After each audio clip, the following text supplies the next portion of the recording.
বঙ্গকন্যাদের সাফ অভিযান চলছে দুর্বার গতিতে, আর সেই জয়ের ভিত রচনা হচ্ছে এমন টিম হোটেলের প্রস্তুতিতেই। অনূর্ধ্ব-20 নারী সাফ চ্যাম্পিয়নশিপের দর্শকবিহীন ম্যাচে বৃহস্পতিবার ভুটানের মুখোমুখি হচ্ছে স্বাগতিক বাংলাদেশ।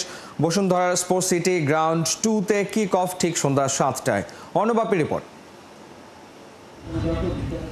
সাফের মাঠে গোলের উৎসব শেষে এবার একটু থেমে নেয়ার পালা। তবে থেমে যাওয়া নয়, প্রস্তুতির ধারায় ভিন্ন এক ধারা। বাংলাদেশ অনূর্ধ্ব-20 নারী দলের কিশোরীরা তাই বেছে নিয়েছে হালকা অনুশীলন।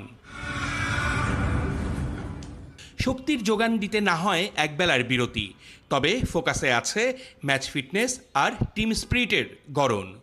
টিম হোটেলের কনফারেন্স রুমই তাই হয়ে উঠেছে অনুশীলনের ছোট্ট এক অঙ্গন। ব্যালেন্স, পায়ের ফ্লেক্সিবিলিটি আর সিঙ্ক্রোনাইজড মুভমেন্ট। টিম হোটেলের জিম আর সুইমিং পুলে চলেছে রিকভারি সেশন। হয়েছে টিম মিটিং, কারণ ম্যাচে জেতার মূলকাঠি শুধু পা নয়, প্রস্তুত রাখতে হয় ব্রেনকেও।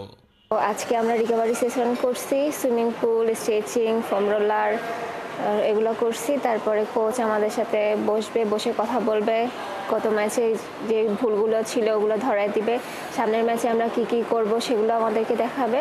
ফুটবল ফেডারেশনের ক্যাম্পে থেকে দিনের পর দিন ওরা করেছে অনুশীলন, সেই সুফল পাচ্ছে সাফের চলতি আসরে। গোল দিয়ে বিধ্বস্ত করেছে শ্রীলঙ্কাকে, এরপর নেপালও ধরাশায়ী। ভুটানের সাথে এক ম্যাচ 2 মাঠে খেলে সেখানেও জিত। নারী ফুটবলারদের পায়ে যেন চলছে ফুটবল উৎসব। এটা শুধুই খেলা নয়, এটা বাংলার মেয়েদের আত্মবিশ্বাসের প্রতিচ্ছবি।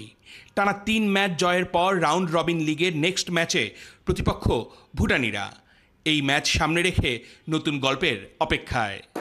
একটু ইনজুরি ছিল, এগুলি সব কাটিয়ে উঠেছে এবং আমাদের মেয়েরা এখন ফুরফুরা মেজাজি আছে। আমাদের আজকে রিকভারি সেশন ছিল, আমরা স্ট্রেচিং করেছি এবং সুইমিং করেছি। তো আমাদের মেয়েরা আফটার ওভারঅল সবাই ভালো, আর নেক্সট ম্যাচের জন্য প্রিপেয়ার্ড।